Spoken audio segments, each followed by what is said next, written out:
compartir este tiempo con nosotros, el matrimonio de Sergio y de Catherine.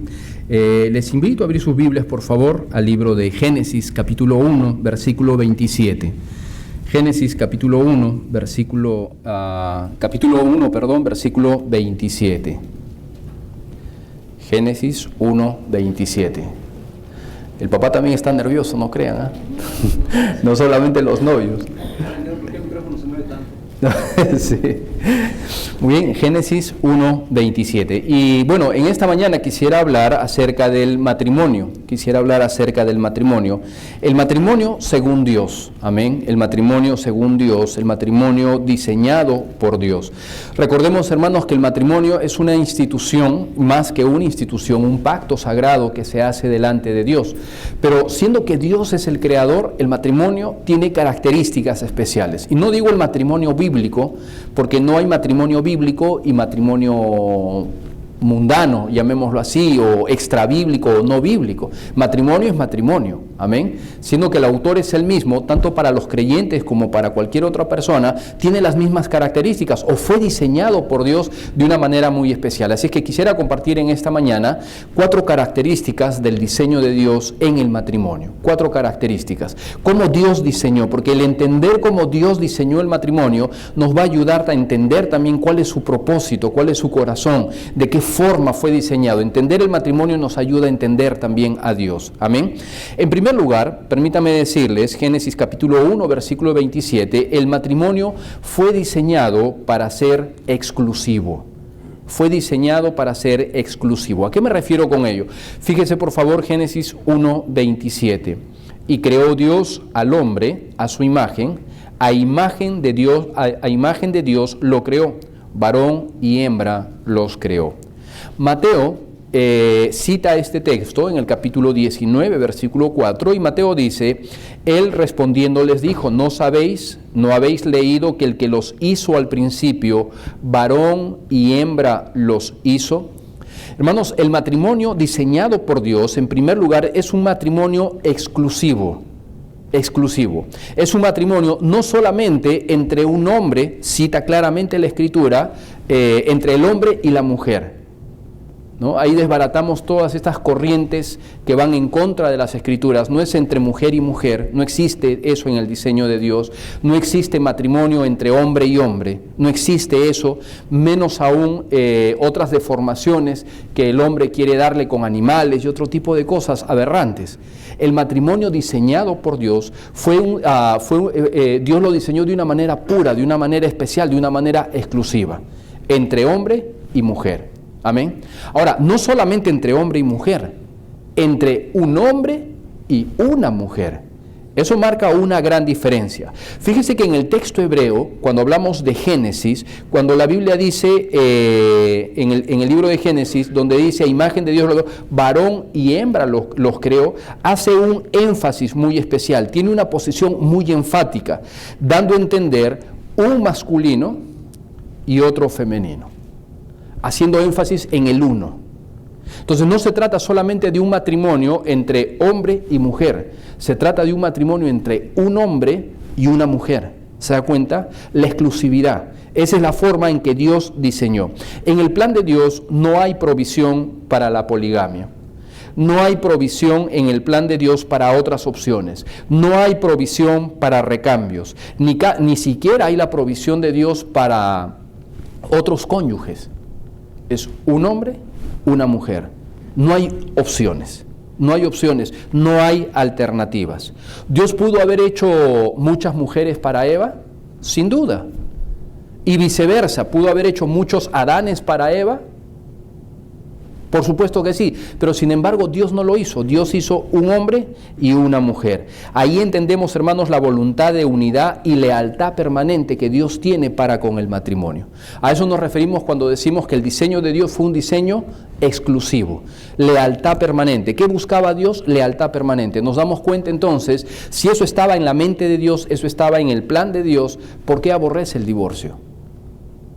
Porque va contra el plan original, va contra el diseño original de Dios. El diseño original de Dios es exclusivo, una lealtad permanente para el matrimonio. En segundo lugar, el diseño de Dios el matrimonio fue diseñado para ser inseparable.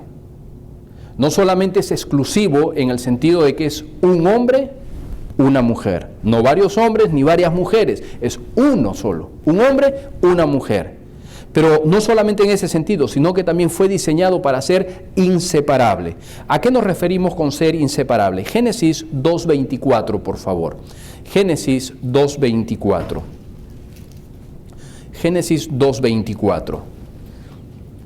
Allí en sus Biblias, por favor. Génesis 2:24. Dice: por tanto, dejará el hombre a su padre y a su madre, y se unirá a su mujer, y serán una sola carne.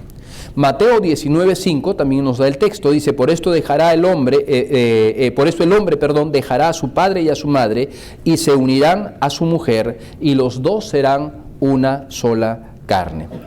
La palabra unidad, fíjese en Génesis 2:24, dejará el hombre a su padre y a su madre y se unirá. Esta palabra es muy importante y permítame por unos instantes explicar brevemente. La palabra unir, la palabra unidad, tiene un contexto muy especial, tiene indicaciones muy especiales, tiene varias connotaciones. La primera de ellas dice que el hombre y la mujer soltarán a sus padres. Amén. Tanto el hombre como la mujer, vea esto por favor, dentro del diseño de Dios, pertenecen a un círculo especial. Pertenecen cada uno de ellos a sus propias familias. Pero en el plan de Dios, cuando llega el momento del matrimonio, tanto el hombre como la mujer van a soltar a sus padres. ¿Y qué va a suceder? Se van a unir. Note esto, no se van a juntar. Por eso le digo que esta palabra en el hebreo es muy especial y tiene muchas connotaciones. No solamente significa suelto a mi padre, suelto a mi madre y me junto a mi esposa. No, en realidad no está hablando de eso. La palabra que utiliza para unión, se unirá, dice. No dice se juntarán, dice se unirá. Se unirán y serán una sola carne. Está hablando, en primer lugar, significa, el significado que da es adherir, unir firmemente, pegarse a alguien en forma intensificada. Da la idea de pegamento, da la idea de cemento. Entonces cuando Dios dice, dejará el hombre a su padre y a su madre y se unirá, literalmente lo que está diciendo es, se pegará. Eso es en el diseño de Dios. Se pegarán, estarán unidos, se van a juntar. Esa es la misma expresión que, por ejemplo, en el libro de Job, cuando Job dice, mi carne se pegó a mis huesos, se unieron a sus huesos, se pegará. Esa es la connotación. Entonces, el matrimonio, hermanos, creado por Dios, establecido por Dios, no solamente es entre un hombre y una mujer, sino que también nos habla de una unión fuerte, una unión independiente. Rompe el vínculo con sus padres para unirse y formar un nuevo vínculo. Literalmente, el varón y la mujer se pegan, se juntan, se pegan, ¿no? Más que juntarse, en realidad, se pegan. Ahora, para esto habla de una acción. Esta palabra, les digo, es muy interesante porque no solamente habla de pegarse, sino habla de pegarse con un esfuerzo, habla de una acción que demanda o denota esfuerzo. La acción de buscarse. ¿Por qué esfuerzo? Porque, hermanos, somos humanos. Lamentablemente, gracias a la caída del hombre, nuestro egoísmo es grande y por eso tenemos que luchar como creyentes, tenemos que luchar como cristianos para que esta unión se haga realidad en nuestra vida. Amén. Tenemos que luchar. Entonces, por eso es que habla de un esfuerzo, pero no solamente habla de un esfuerzo, habla de un esfuerzo y de seguir cerca. Qué bonita la alusión que hace la Escritura. Es la misma palabra que, por ejemplo, se utiliza cuando en la relación de Noemí y de Ruth. Cuando se acuerda cuando Ruth le dice a Noemí, no te voy a dejar, te voy a seguir. Es la misma palabra que utiliza, te voy a seguir. Es la misma palabra que utiliza, por ejemplo, Dios cuando demanda al creyente que el creyente le obedezca y le siga en sus caminos. Entonces, esa acción de unirse, esa acción de pegarse, habla de una acción de juntarse, unirse, soldarse literalmente, pero está hablando con mucho esfuerzo, con disposición de la parte, con disposición de las personas para seguirse juntamente. ¿Se da cuenta por qué entonces no puede haber matrimonio a larga distancia? A veces las situaciones permiten que estemos separados, pero esa no es la situación ideal. Esa no es la situación ideal, porque en la convivencia necesitamos la convivencia diaria. Estamos pegados. Conversando con mi esposa me decía, ¿te das cuenta que cuando dos personas han desarrollado, se aman y al final llegan a estar viejitos y uno de ellos se muere? No pasa mucho tiempo hasta que la otra persona también se muere. ¿Por qué? Justamente por esta relación especial dentro del matrimonio, porque llegan a estar unidos, llegan a estar pegados, ¿no? Se han seguido toda la vida, entonces crea un vínculo especial. De esta forma fue diseñado. Ahora yo le pregunto, entonces dentro del diseño de Dios, el matrimonio no solamente nos ayuda, el matrimonio según Dios, no solamente nos ayuda para entender el matrimonio, sino que a través del matrimonio nosotros podemos entender a Dios. ¿Cómo es Dios? Ya entendemos que lo diseñó de forma exclusiva, un hombre, una mujer. Pero también entendemos que ya Dios lo diseñó de una manera especial, una manera para que estén unidos. Entonces, pregunto, ¿se da cuenta por qué Dios está en contra del divorcio? ¿Por qué el divorcio nunca estuvo en los planes originales de Dios? ¿Qué pasa cuando se divorcia? ¿Qué pasa cuando dos personas se divorcian? Recuerde que llegan a estar unidos por el matrimonio, llegan a estar pegados por el matrimonio. Trate de pegar algo que está muy pegado. ¿Qué sucede?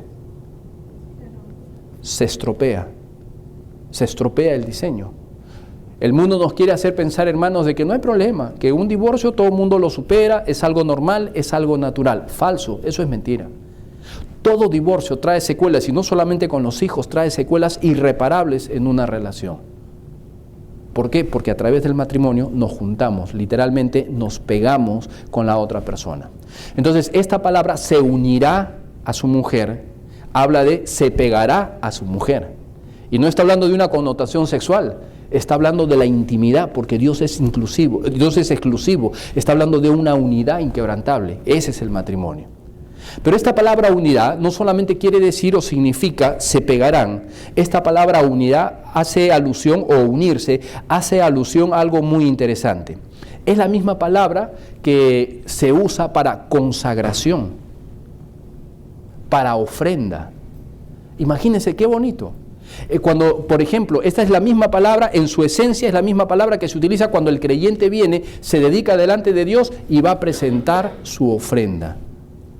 ¿Y qué es el matrimonio? Es un hermoso cuadro pintado por Dios, donde el hombre y la mujer se separan de su vínculo general, de su vínculo original, sus familias. ¿Para qué? Para unirse y consagrarse mutuamente, pero consagrarse los dos juntos hacia Dios. El matrimonio, hermanos, es un matrimonio de tres: el hombre, la mujer y Dios. No puede haber matrimonio que funcione si Dios no está en medio. Es un matrimonio de tres. Dios lo estableció así. Entonces, cuando el hombre y la mujer se consagran en matrimonio, deciden unirse, no solamente están diciendo, yo me alejo de mi padre, me alejo de mi madre, vamos a formar una nueva unión, no nos vamos a juntar, nos vamos a unir, pero nos vamos a unir en ofrenda a Dios. ¿Puede imaginar el cuadro que Dios está pintando a través del matrimonio? Nos vamos a unir para Dios. Nos consagramos, nos alejamos de nuestros padres y nos consagramos para jurarnos lealtad el uno al otro, pero no solamente lealtad el uno a otro, nos vamos a presentar como ofrendas a Dios. Ese es el concepto de unidad. Por tanto, dejará el hombre a su padre y a su madre, se van a juntar, se van a unir y se van a presentar como ofrenda delante de Dios. ¿Le gusta ese cuadro? Bueno, eso lo diseñó Dios. Entonces, el matrimonio, hermanos, a veces gente piensa y dice, no, el matrimonio, qué bonito, van a estar. No, pero recuerde, más que una unión entre la pareja, es un acto de adoración a Dios, es un acto de consagración a Dios. Porque los dos deciden consagrarse mutuamente entre sí, pero consagrarse mutuamente también para Dios. Es un acto de consagración. Tercer lugar, el matrimonio, hermanos, fue diseñado para ser indivisible. Indivisible. Mateo 19:5, por favor. Mateo 19:5.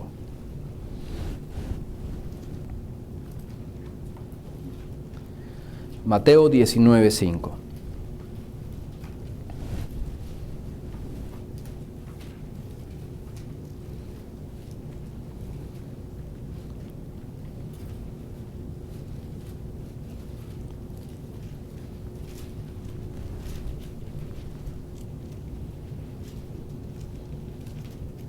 Mateo 19:5. Dice, y dijo, por esto el hombre dejará a su padre a su padre y madre, y se unirá a su mujer, y los dos serán, ¿qué dice? Una sola carne. Así que no son ya más dos, sino una sola carne. Por lo tanto, lo que Dios juntó, no lo separa el hombre. Vea cuál es el proceso que estamos siguiendo. ¿Qué tiene que hacer el hombre? Se desliga, al igual que la mujer, se desligan, salen de su núcleo original, su núcleo inicial, y luego ¿qué hacen? Según la Biblia, dejan a sus padres, ¿para qué? Para unirse. Ya hemos hablado de esto, literalmente pegarse, para quedar pegados, para quedar pegados en una ofrenda hacia Dios. Pero no termina allí el matrimonio. ¿Qué más? ¿Qué más incluye el diseño de Dios? Según Mateo 19:5. No solamente se juntan, sino que llegan a ser una sola carne. Vea, no solamente se juntan, sino que hacen esto, llegan a fusionarse. 1 más 1 en la matemática del Señor igual a 1. En nuestra matemática sería 1 más 1 o 2. No, en la matemática del Señor es 1 más 1 forman 1.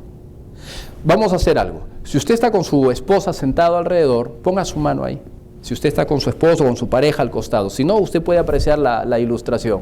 Raúl puede hacerlo con Don Hilario o con el hermano Jesús de repente, por ahí. A ver, está ahí. O con vos, lo hace con vos. Muy bien, si usted está con su esposa, levante su mano. Levante su mano. Ahora, ponga su mano frente a la de su esposa o júntela con su esposa. Un hombre, una mujer. Junte la mano con su esposa. Junte la mano con la de su esposa. Se están uniendo. Pero el propósito de Dios no solamente es que se unan, no solamente es que se peguen. Recuerden, no se están juntando, se están uniendo. Ahora, el siguiente propósito de Dios es, haga esto. Llegan a ser una sola carne. Ese es el propósito de Dios. Entonces, en este diseño se da cuenta que hasta donde estamos avanzando, lo que estamos viendo, en este diseño, ¿entra lugar para la disolución? ¿Usted ve esto usted encuentra algún espacio para la disolución del matrimonio? ¿Qué es lo que puede ver en la mente de Dios? A través de su creación, ¿qué es lo que puede leer? ¿Cómo lee a Dios? ¿Un Dios perfecto? Un Dios que estableció el matrimonio para que sean unidos. Un Dios que estableció el matrimonio para que sea indivisible, una sola carne. ¿Y cuál es la mejor manifestación dentro de este hermoso cuadro que Dios va pintando, que es el matrimonio? ¿Cuál es la manifestación más clara de esta una sola carne? Los hijos. Los hijos. ¿Por qué? Porque si se dan cuenta, un hombre totalmente diferente a la mujer, tienen sus diferencias, pero se pegan, llegan a ser una sola carne, y de esta unión salen los hijos. Y los hijos tienen características de ambos. Es la mejor manifestación. Los hijos van a compartir el ADN del papá y de la mamá. Van a ser el resultado de esta unión, una sola carne. Qué bonito cuadro que es el que Dios pintó. No somos iguales, pero somos uno mismo. Adán entendía esto, amén. Cuando fue creado, ¿entendía que era diferente a Eva? ¿Conocía que era diferente? Sí, son dos personas diferentes, no somos iguales, pero al mismo tiempo llegamos a ser uno solo. ¡Qué misterio! Pero Adán lo entendía. Le pregunto, ¿Adán sabía que Eva era diferente? Claro, fue diferente en la construcción, en la creación, en los materiales. ¿De qué material fueron creados? Si se dan cuenta, son materiales diferentes. Adán fue creado del polvo de la tierra. Eva, de la costilla de Adán. Materiales totalmente diferentes. Fueron creados en tiempos diferentes. Fueron creados con características diferentes, con propósitos diferentes. Pero sin embargo, se les pide que los dos lleguen a ser una sola carne. Y Adán lo entendió.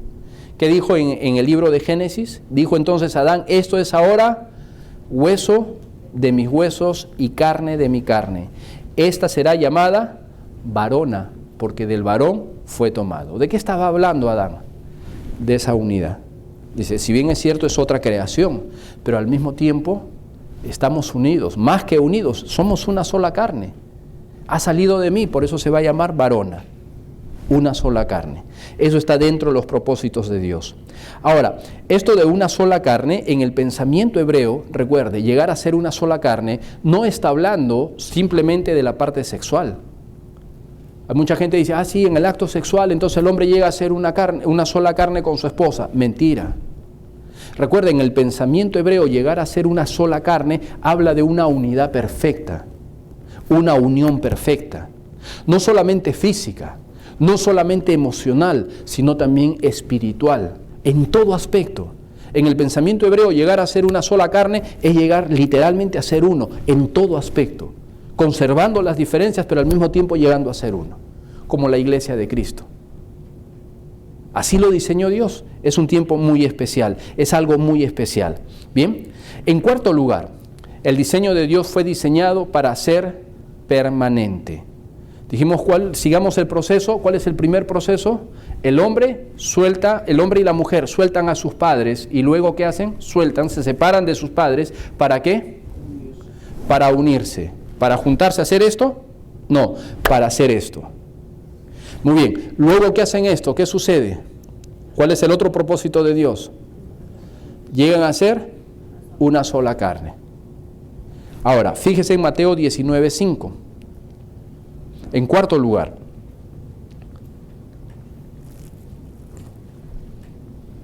el matrimonio, hermano, fue diseñado para ser permanente. Lo que Dios juntó, vea la última parte del versículo, dice, por esto el hombre dejará a su padre y a su madre y se unirá a su mujer y los dos serán una sola carne. Así que no son ya más dos, sino una sola carne. Por tanto, lo que Dios juntó, ¿qué dice? No lo separe el hombre. No lo separe el hombre. Vea el énfasis. Lo que Dios juntó. Pregunto, en el matrimonio, ¿quién es el que junta? Hay algo que va más allá de nuestro entendimiento, hermanos. ¿Quién es el que junta? Bíblicamente, según lo que dice la Escritura, Dios. Pastor, pero yo ese tiempo no era creyente. Yo no conocía al Señor. Le pregunto, bíblicamente, ¿quién lo juntó? Dios. Pero pastor, yo escogí a mi esposa. Otros dirán, no, mi esposa me escogió a mí. Y otros dirán tristemente de repente, no, fueron otras circunstancias las que nos juntaron. Perfecto, pero bíblicamente en el concepto de Dios, ¿quién lo juntó? Dios. Dios. Tenemos que entender, hermanos, que nuestra esposa, nuestra pareja o su esposo es la provisión de Dios para nuestras vidas. Y le digo, es algo que nosotros no entendemos, porque a veces nosotros pensamos, no, yo escogí a mi esposa y la verdad me equivoqué, escogí mal. O la esposa puede decir, el peor error de mi vida fue haber escogido a mi esposo. Eso fue, yo no sé qué me pasó, yo creo que estaba en mis 5 momentos de estar nublado donde yo tomé esa mala decisión, ¿no? Pero recuerde, una vez que estamos casados, bíblicamente, ¿quién escogió? Dios. Dios nos unió. Dios tiene una participación. Ahora, seamos creyentes o no seamos creyentes, Dios tiene una participación en todo esto. El matrimonio es una obra de Dios. En realidad el matrimonio es una obra magistral de Dios. Va a reflejar su gloria. Lo que Dios juntó. Dios es el gran creador. Dios es el gran inventor del matrimonio. Dios es el gran diseñador del matrimonio. Y estamos viendo todos los detalles que están en su diseño. Un diseño exacto, un diseño perfecto, un diseño único. Pero Dios lo creó para ser indivisible. 2 personas llegan a ser una sola carne y forman una unidad independiente. Dios lo diseñó no para que se disuelva. Dios lo diseñó no para que se parta. Dios lo diseñó para ser único, indivisible. Ese fue el propósito de Dios. Dios lo juntó y lo hace mediante un pacto sagrado. Usted dirá, pero pastor, ¿por qué tenemos que hacerlo en la iglesia? ¿Sabe por qué? Si usted es creyente, ¿por qué lo hacemos de esa forma? Porque incluimos a Dios dentro de este pacto. Yo ya le dije al comienzo, el matrimonio es un matrimonio de 3. Dios, el hombre, la mujer y Dios. Es un matrimonio de 3. Pero como Dios es el creador, y es tan especial este pacto, este diseño que ha hecho, que lo va a solemnizar con un pacto sagrado. Y en este pacto sagrado, Dios interviene. Alguien podrá decir, pero pastor, para mí el matrimonio simplemente es un contrato social.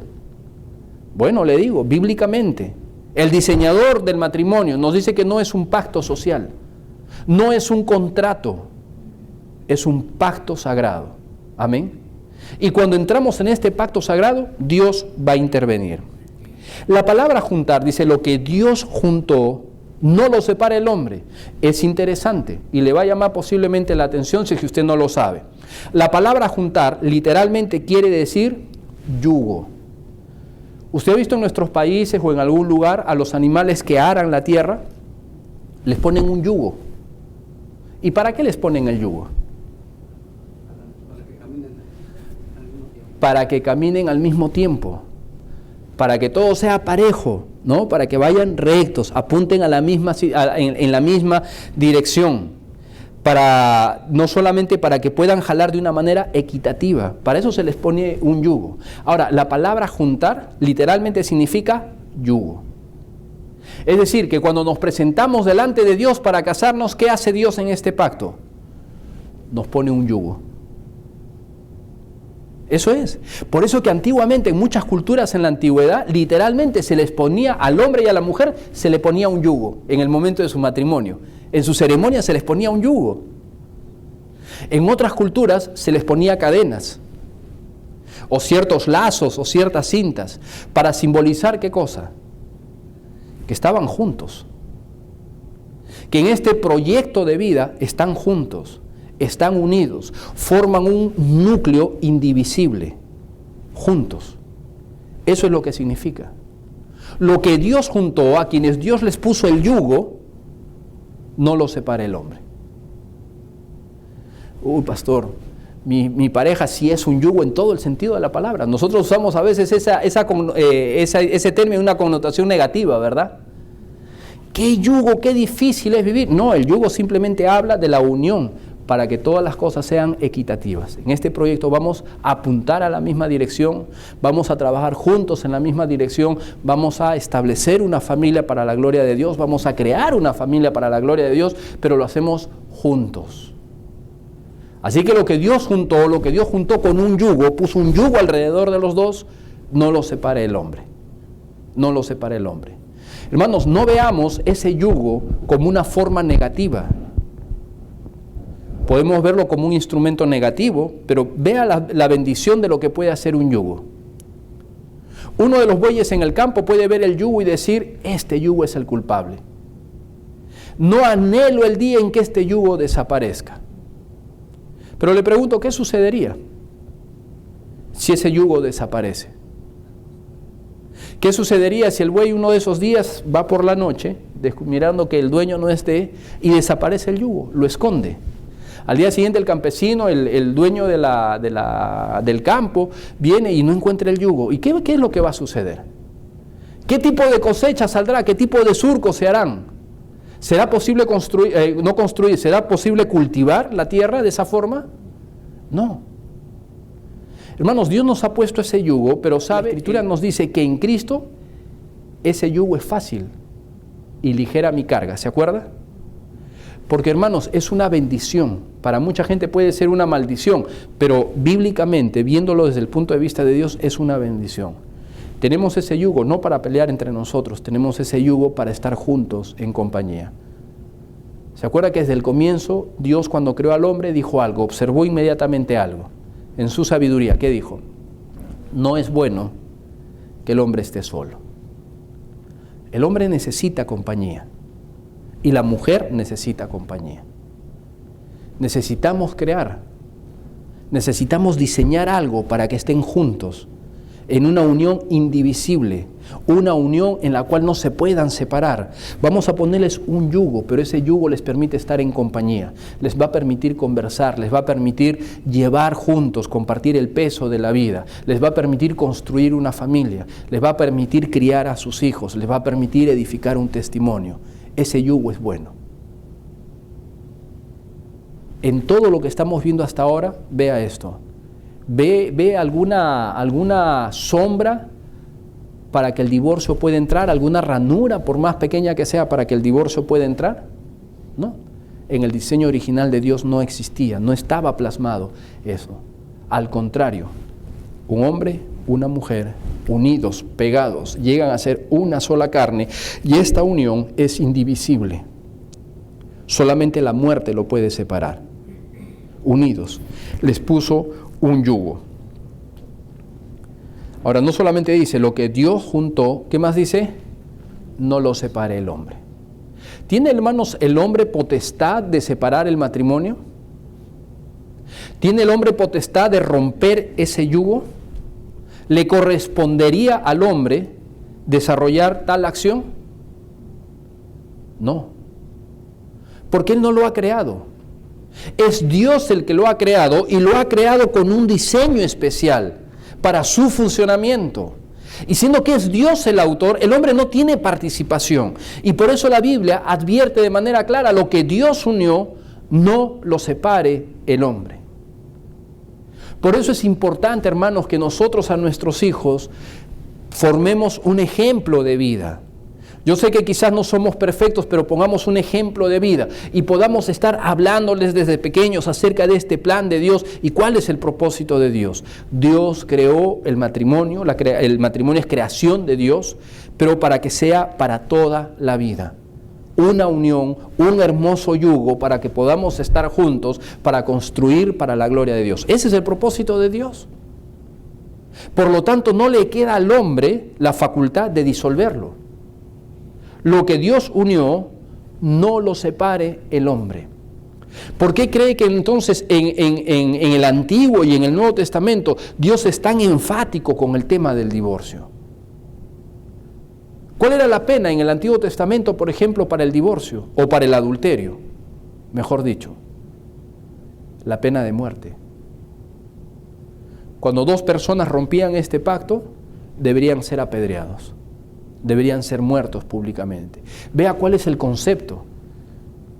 Ahora, ya no estamos viviendo en tiempos del Antiguo Testamento, estamos viviendo en otra época. Estamos en el tiempo de la iglesia. Pero esto nos permite conocer cuán serio es el tema de romper esta unión que Dios ha establecido. Es cosa seria. Dios no la toma en juego. Es tan seria que por eso en el Nuevo Testamento, por ejemplo, el Señor Jesucristo, ¿qué dijo? Que aun cuando un hombre mira a una mujer para codiciarla, ya adulteró. Aún el hecho de estar mirando a una mujer que no nos pertenece, estamos intentando romper este vínculo. Y Dios lo condena, dice, esto está mal, es pecado. No solamente el romperlo, sino siquiera el tener la intención de romperlo. Dios no tolera ni siquiera la intención, mucho menos el acto. Eso es pecado delante de Dios. Porque el matrimonio, hermanos, es muy serio para Él. Es muy serio para Él. Porque representa, vuelvo a repetir, es un hermoso cuadro. El matrimonio, hermanos, va a reflejar la gloria de Dios. Le pregunto, ¿cómo va a conocer el inconverso, las personas que no conocen a Cristo? ¿Cómo van a conocer a Dios? A través de su creación, ¿verdad? La Biblia nos dice en el libro de Romanos, capítulo 2, que la creación cuenta la gloria de Dios. ¿Sabe que cuando una persona, por ejemplo, se pone a observar la creación, podemos sacar deducciones lógicas y deducciones muy certeras acerca de Dios? Usted va a la playa, mira el mar, va en la tarde, muy lindo para mirar, mire el ocaso, va a un bosque, puede sentir en la mañana el cantar de las aves, por todas partes, lugar donde estemos, ¿qué hace la creación? Nos lleva a una conclusión lógica, a deducciones lógicas. ¿Qué podemos deducir de la creación? A ver, ayúdeme. Cuando usted observa la creación, ¿qué podemos deducir? Bueno, deducimos en primer lugar que tiene que haber un autor, ¿verdad? Que el hombre no pudo haber hecho semejantes maravillas. Que hay tanta perfección no puede ser resultado de la evolución. Tiene que haber un ser superior detrás de todo ello. Tiene que haber un autor detrás de todo ello. Muy bien. ¿Qué otra deducción podemos sacar? Armonía. ¿Qué podemos ver a través de la creación? Que es un Dios de armonía. Que es un Dios de orden, ¿verdad? Que es un Dios de exactitud. Es un Dios de perfección. Se da cuenta que el hombre no crea las leyes, las famosas leyes naturales, las famosas leyes físicas. El hombre no las crea, el hombre simplemente las descubre. Y eso que no hemos llegado a descubrir la totalidad de ellas. Pero el hombre simplemente puede descubrir, y cuando está observando y ve las maravillas que dice, tiene que ser alguien superior, pero ese autor superior tiene que ser sumamente inteligente para poder haber hecho todos esos detalles. Tiene que ser muy ordenado, tiene que ser perfecto. Es un ser que trasciende nuestra imaginación, difícil de comprender. Eso deducimos a través de la creación. Y cuando la gente ve el matrimonio, ¿qué puede deducir en el plan de Dios? Ahora vamos a observar otra creación de Dios, el matrimonio. ¿Qué puede deducir de Dios? ¿Qué puede deducir el hombre acerca de Dios, perdón? Su fidelidad. ¿Qué más? Sus propósitos. ¿Qué más puede deducir? Vea una creación. Dios creó el matrimonio, separa a un hombre y una mujer, se juntan, forman una sola carne, busca una unidad indivisible. ¿Qué puede deducir? El amor. Es un Dios de amor y quiere para que se ame. Estableció el matrimonio para que se ame. ¿Qué más podemos deducir de Dios? Las diferencias, la unidad, la perfección. Nos permite conocer a Dios. ¿Sabe por qué? Porque el matrimonio, hermanos, va a reflejar a Dios. Va a reflejar a Dios. El mundo, cuando puede ver a un matrimonio cristiano, ¿sabe que puede descubrir a Dios a través de ese matrimonio también? Dicho de otra manera, nosotros podemos reflejar, somos un reflejo de la gloria de Dios. O mejor dicho aún, podemos reflejar la gloria de Dios o podemos pervertir el concepto de Dios. Porque el matrimonio fue eso, para eso podemos reflejar. Por eso es que Dios se opone, hermanos, a la división, se opone al divorcio, porque desdibuja la gloria de Dios. Dios no es así. Dios no es así. Un divorcio rompe el cuadro, rompe el espejo que permite reflejar a Dios. Por eso es que para Dios es importante la unidad, para Dios es importante la fidelidad.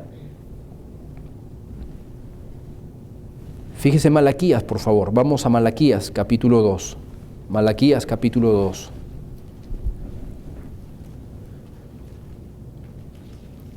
Entonces tenemos que tener cuidado de conservar nuestro matrimonio. Y aún así la Escritura dice, ¿no? No codiciarás, incluso el deseo de romper un matrimonio.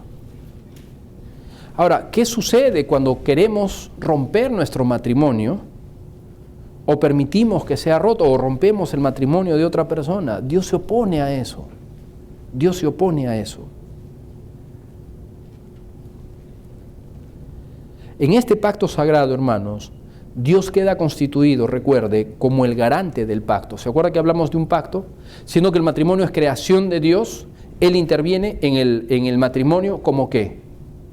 Como garante, ¿no? En este pacto que ha establecido, Él es testigo de cargo contra la persona que lo va a romper. Él es el garante, Él participa en este pacto. Por eso que es importante.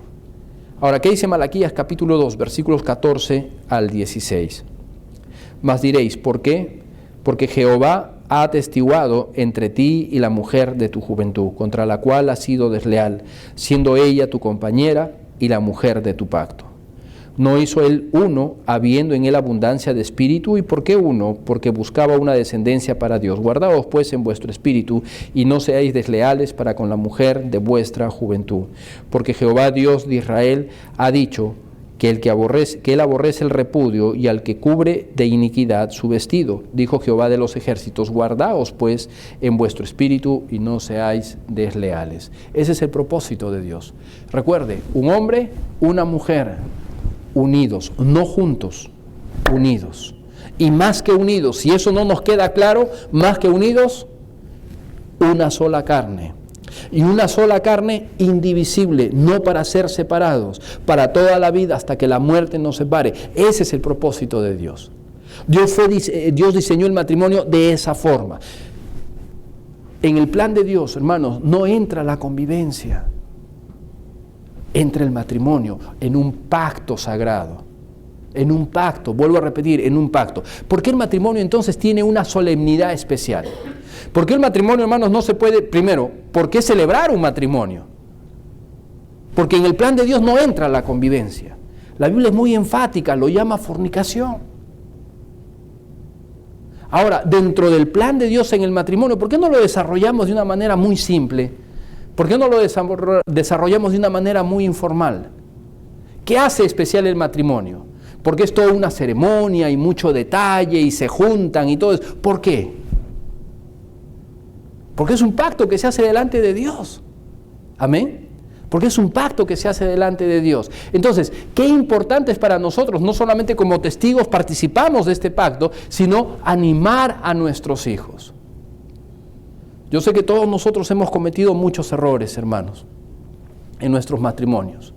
Quizás por ignorancia, porque no sabíamos, quizás porque muchos de nosotros quizás no tuvimos un buen modelo de repente en nuestros hogares, un buen padre, una buena madre que nos enseñara, o quizás diferentes razones. Algunos sí contaron con la bendición de tener un padre, algunos sí contaron con la bendición de tener o provenir de una familia cristiana. Pero qué importante, hermanos, es que nosotros al final, en medio de todo eso, gracias a Dios, porque Dios es un Dios de segundas oportunidades. Amén. Dios nos perdona. Dios nos perdona. No hay pecado que no sea perdonable para Dios o que sea imperdonable para Dios. Dios es amplio en su misericordia, amplio en perdonar. Y Dios nos perdona. Y Dios nos da nuevas oportunidades. Pero ¿sabe para qué nos da nuevas oportunidades? ¿Y para qué nos da ese perdón? Para que nosotros podamos compartir ese ejemplo de vida con nuestros hijos. Es por eso que nos gozamos en el matrimonio. Cuando dos jóvenes se casan en nuestra iglesia, nos gozamos. Es un tiempo muy especial. Ahora es Sergio y Katy. ¿Y sabe por qué nos gozamos? Porque esto es bueno para nosotros. Porque es bueno que dos jóvenes decidan hacer lo correcto delante de Dios.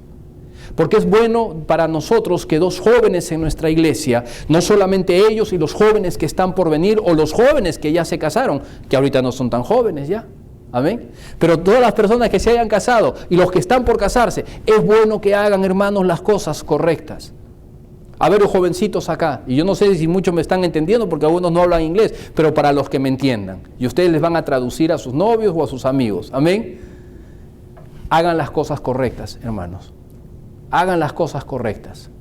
Dios ha establecido el matrimonio con un propósito muy especial. El matrimonio es una bendición hecha por Dios. Dios no constituyó el matrimonio para ser una carga. El matrimonio no es que haya pasado de moda, el matrimonio sigue vigente y va a seguir vigente porque es creación de Dios. Pero hagan las cosas correctas. Y cuando digo que hagan las cosas correctas, hermanos, jóvenes, padres, animemos a nuestros hijos a que guarden su virginidad. Amén. A que se guarden puros para el matrimonio. Recuerde que parte de esta ceremonia del matrimonio, ¿cuál es? Nos separamos y nos juntamos, ¿para qué? Para consagrarnos a Dios. Nos vamos a consagrar a Dios. Es importante que guarden la pureza en sus vidas. Porque Dios lo diseñó así y porque eso va a ser bueno para nosotros. Qué hermoso cuadro que Dios pintó, y mucho más hermoso todavía cuando dos jóvenes pasan y puedan decir, mira, yo me guardé para ti, y la otra persona le dirá, y yo me guardé para ti, y juntos nos estamos consagrando a Dios. Si por ahí cruza la idea, si alguien les dice, no, simplemente juntémonos, no, olvídese. Olvídese, si un joven le viene a decir que se junten, eso no está en los planes de Dios. Pero yo te amo, el amor lo puede todo. No caiga en ese tipo de mentiras. Echa las cosas correctas. Si se comienza a hacer las cosas de forma correcta, eso va a tener continuidad. Lo que bien comienza, bien acaba. Hagamos las cosas correctas. Los padres, ayudemos a nuestros hijos, amemos a nuestros hijos, no permitamos que ellos cometan el mismo error. Hermanos, que Dios no solamente que guarden sus cuerpos en santidad, que se casen, amén, que se casen, es importante que ellos se casen. Si no se casan bíblicamente están viviendo en fornicación. Pero más importante que se casen porque están contando con la bendición de Dios. Cuando dos jóvenes se presentan delante de Dios y todas las demás personas como testigos que están diciendo, Dios, queremos casarnos, queremos establecer un pacto. Y tú vas a participar en este pacto. Y Dios participa. Entonces, ¿qué es el matrimonio? Es un pacto. ¿Por qué se hacen los votos? Porque es parte de este pacto. Es la forma oficial. El juntarse no es matrimonio. Sáquelo de sus planes. Eso no es matrimonio. Y si no es matrimonio, no puede ser una unión bendecida por Dios. Y lo más importante, entreguen su vida desde ahora para servir al Señor. A mí me da mucha pena, mucha tristeza cuando muchos jóvenes no saben el peligro. Es como cuando usted agarra un vehículo, imagínese, ¿quién haría semejante locura? Agarrar un vehículo en una zona sinuosa donde hay muchas curvas, una zona montañosa, y póngase una venda a los ojos. ¿Usted haría tal cosa? Y apriete a fondo el acelerador. Si yo le pongo ese reto, ¿usted qué diría? Tú estás loco, tú me quieres matar. Pero muchos jóvenes hacen exactamente eso en su vida. El no incluir a Dios, hermanos, en sus vidas es cometer la peor tragedia que ustedes pueden afrontar. El no incluirlo a Dios en sus vidas. Porque cuando usted no incluye a Dios en sus vidas, usted se está poniendo una venda en sus ojos. Y usted está apretando a fondo el acelerador en una carretera que usted no conoce. El no tener en cuenta a Dios en nuestra vida no sabe la cantidad de desgracias y tragedias que va a traernos. Y después lloraremos amargamente. Pero desde ahora necesitan poner a Dios en su vida. No esperen conseguir una persona cristiana, una persona que ame a Dios cuando usted no ama a Dios. Si usted no ama a Dios, si usted no ama a Dios, usted no diga, a mí me gustaría casarme con una persona que ame a Dios y que sea buena gente y que sea buena persona. Bueno, si usted quiere que una persona ama a Dios, ¿se fijaría en usted? Si usted no ama a Dios, no está en los caminos del Señor, lo más probable es que no. Déjeme hacerle otra pregunta a los jóvenes. ¿Dónde están buscando esas personas? Las personas que aman a Dios se encuentran en los lugares donde la gente sirve a Dios. Usted no va a encontrar en una discoteca gente que ama a Dios. Usted no va a encontrar en un baile donde hay gente bailando, inyectándose droga y todo lo demás. ¿A alguien por acá ama a Dios? Usted no va a encontrar ahí. Hay lugares donde va a encontrar gente que ama a Dios. Amén. Sea parte de una iglesia. Ame a Dios. Y cuando usted ama a Dios, encontrará otras personas que amen a Dios. Entonces, hermanos, tenemos un compromiso muy especial. Primero como jóvenes, luego como padres, formar a nuestros hijos. Eduquémoslos en la vida cristiana. ¿Qué es lo que un padre desea para sus hijos, hermanos? ¿Qué es lo que un padre? Uno de lo mejor. Y hablando de su matrimonio, ¿incluirá que se case con la persona correcta? Por supuesto. ¿Incluirá que tome decisiones correctas? Por supuesto. Para terminar, quiero decirle lo siguiente. Dios, hermano, ha establecido el matrimonio de una manera muy especial. Si usted es soltero, tome la decisión de ser un buen cristiano. Tome la decisión de amar a Dios. Si cometió errores, tome la decisión de consagrar en su vida y que Dios perdone todos nuestros errores antes cometidos. Pongamos todo eso bajo la sangre de Cristo, pero tomemos la decisión de que Dios sea primero en nuestra vida. Si usted es soltero, tome la decisión de hacer las cosas correctas. Cásese como Dios manda, con la persona correcta y de hacer las cosas en la forma correcta. Dios lo estableció así para nuestro beneplácito, para nuestra felicidad.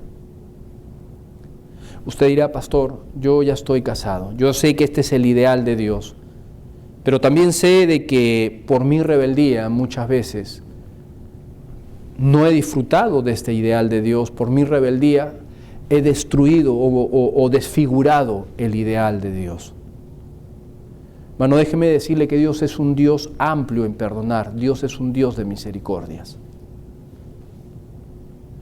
Usted quizás puede decir, pero pastor, si usted sabría las cosas que hemos hecho, terminé haciendo todo aquello que la Biblia prohíbe. No hay pecado imperdonable, hermano. Dios es amplio en perdonar y cuando acudimos a Dios con un espíritu contrito y humillado, tenga plena seguridad que Dios limpia nuestro pecado. Y Dios nos da nuevas oportunidades, gracias a Dios. Dios en su sabiduría nos mostró el ideal, pero Dios, conociendo también el corazón del ser humano, Él está dispuesto a darnos nuevas oportunidades y ayudarnos a mejorar. ¿Cuántos creyentes en esta mañana tendríamos que decir, pastor, la verdad es que yo tomé malas decisiones en mi matrimonio o estoy tomando malas decisiones en mi matrimonio? Yo estoy casado, pero quizás no lo estoy haciendo correcto. Recuerde, hermano, Dios estableció el matrimonio para bendecirlo, para bendecirnos, no para castigarnos. Quizás hay algo en nuestra vida que necesitemos arreglar. Si usted dice, pastor, yo ya tengo hijos, ya soy casado, quizás le animo. ¿Está usted casado?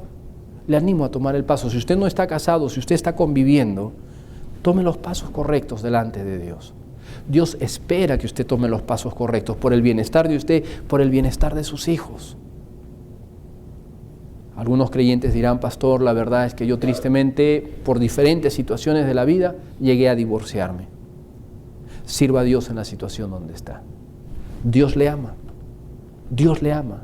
Él es amplio en perdonar y gracias a Dios por sus nuevas bendiciones, sus nuevas oportunidades. Dios es bueno. Amén. Dios es bueno. Recuerde eso. Siempre hay oportunidades para amar a Dios. Y en este día nos gozamos también por Katy y por Sergio, por la decisión que están tomando. Como padre me siento muy orgulloso de ellos dos, amén, de la forma en que han llevado su cristianismo, de las decisiones que han tomado. Puedo dar testigo que ellos han decidido guardarse para Dios, separarse para Dios, poner a Dios en primer lugar. Son mucho mejores que yo, amén, y yo doy gracias a Dios por eso, de verdad que sí, lo digo de verdad, y de eso se trata. Estamos muy orgullosos de ellos, como iglesia estamos orgullosos y contentos también por ellos. Así que vamos a ponernos de pie para orar, por favor. Vamos a tener un tiempo de invitación, un tiempo corto de invitación. Pero ahí donde estamos con los ojos cerrados, vamos a tener nuestro tiempo de invitación.